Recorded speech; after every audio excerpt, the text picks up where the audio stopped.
আমাকে তুই ধমকে দিচ্ছিস? আমার কাছে মেয়েরা কিছুই না। একটা ছাড়বো, 10টা পেয়ে যাব। কিন্তু ও আমাকে একটু নাড়িয়ে দিয়েছে, তাই 5 কোটি টাকার প্রপার্টি ওর হাতে তুলে দিয়ে আমি ওকে আমার প্রেমে ফাঁসিয়েছিলাম। আমার কোনো লোকের হাতে 5,000 টাকা দিলে তোকে মেরে মাটিতে পুঁতে দেবে। কাল সকালে ফ্লাইট ধরে একবার মুম্বাই যা। ওখানে অলিতে গলিতে আমার নামে এমন গল্প শুনবি, ফেটে যাবে। 500 টাকায় হসপিটাল, 1000 টাকায় মর্গ।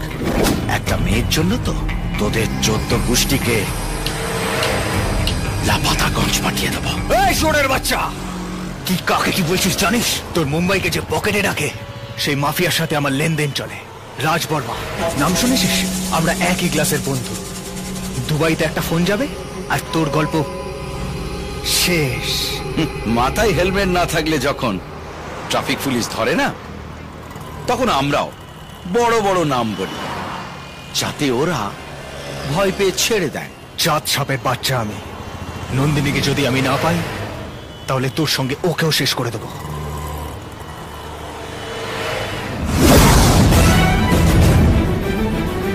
মগা কেলো হয়েছে, পিছনে দেখ। আছোলা, এই এদিকেই আসছে।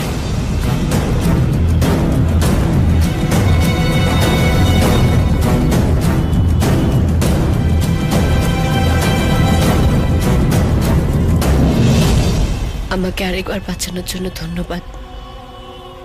আমি অপেক্ষা করছি। ওই, ও তোর সঙ্গে কেন যাবে রে? তুইও যা, আমিও তাই। এই একটু আলাদা। আমি ওকে ফোন করে এখানে ডেকেছিলাম, তুই যে কত বড় সেটা দেখাবার জন্য। আমি ওকে বলেছিলাম আমি নিজের সম্পর্কে যা বলবো সব মিথ্যে, আর ও নিজের সম্পর্কে যা বলবে সব সত্যি। নন্দিনী এখানে নেই, তাই আমি একটা হাঁড়ির খবর দিচ্ছি। আমার সম্পর্কে যা বলেছি সব সত্যি। তুই হারামিতে প্লেন পাস করেছিস, আর আমি অনার্স নিয়ে